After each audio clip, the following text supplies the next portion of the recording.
Bayangkan, apakah seseorang dapat dikenali sebagai penjahat hanya dari penampilannya? Gagasan tersebut mungkin terdengar tidak masuk akal, namun pada masanya pernah dianggap sebagai sebuah temuan ilmiah yang revolusioner. Pembahasan ini akan menelusuri asal-usul gagasan kontroversial tersebut dalam upaya memahami apa yang disebut sebagai manusia kriminal. Pertanyaan mendasarnya telah lama diperdebatkan. Apakah kejahatan merupakan pilihan sadar, ataukah terdapat kekuatan lain, biologis, psikologis, maupun sosial, yang mendorong seseorang ke arah tersebut?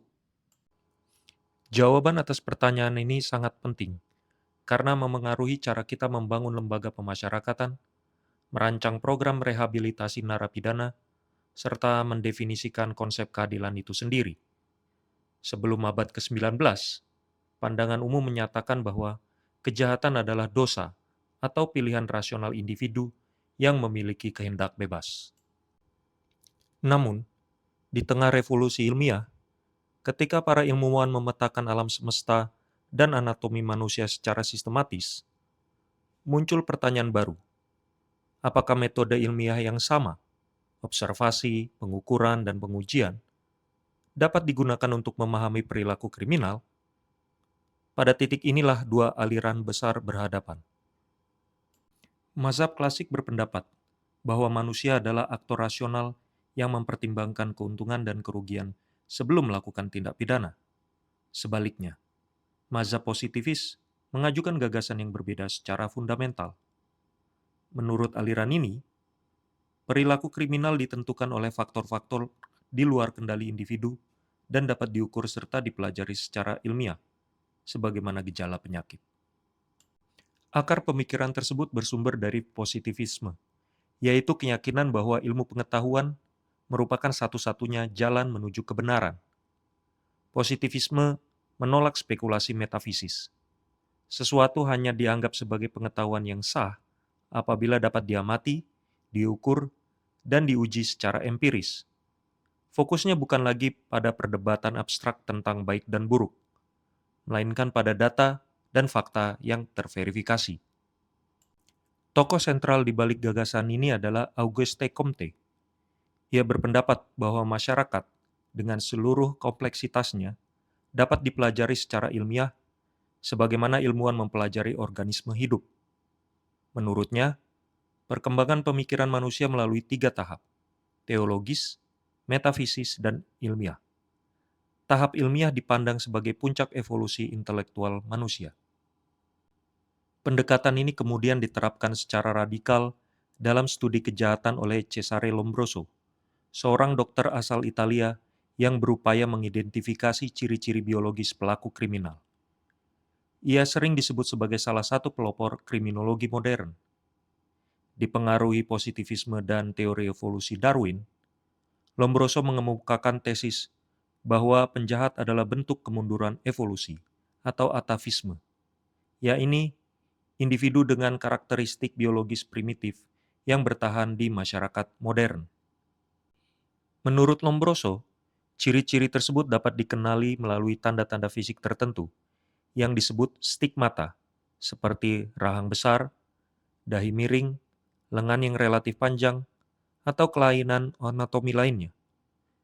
Ia melakukan pengukuran terhadap ribuan narapidana untuk mencari korelasi antara karakteristik fisik dan perilaku kriminal. Kini, teori tersebut dipandang sebagai pseudosains yang syarat bias dan berimplikasi diskriminatif. Meskipun demikian, gagasan mendasar positivisme bahwa kejahatan harus diteliti secara ilmiah tidak serta-merta ditinggalkan. Pemikiran tersebut berkembang dan menjadi lebih kompleks. Lombroso sendiri pada akhirnya mengakui bahwa faktor sosial seperti kemiskinan dan lingkungan turut berperan dalam perilaku kriminal. Perkembangan selanjutnya melahirkan pendekatan positivis psikologis. Para ahli mulai mempertimbangkan kemungkinan bahwa perilaku kriminal dipelajari melalui proses sosial. Eksperimen seperti studi boneka Bobo menunjukkan bahwa agresi dapat dipelajari melalui observasi dan peniruan, bukan semata-mata ditentukan secara biologis. Pendekatan ini kemudian diperluas melalui positivisme sosiologis. Para ahli berpendapat bahwa akar kejahatan tidak semata-mata terletak pada individu, melainkan pada struktur sosial. Faktor-faktor seperti kemiskinan, ketimpangan sosial, dan lingkungan yang tidak kondusif menjadi fokus utama. Dari perspektif ini berkembang teori seperti asosiasi diferensial yang menyatakan bahwa perilaku kriminal dipelajari melalui interaksi dengan lingkungan sosial. Warisan positivisme dalam kriminologi bersifat kompleks.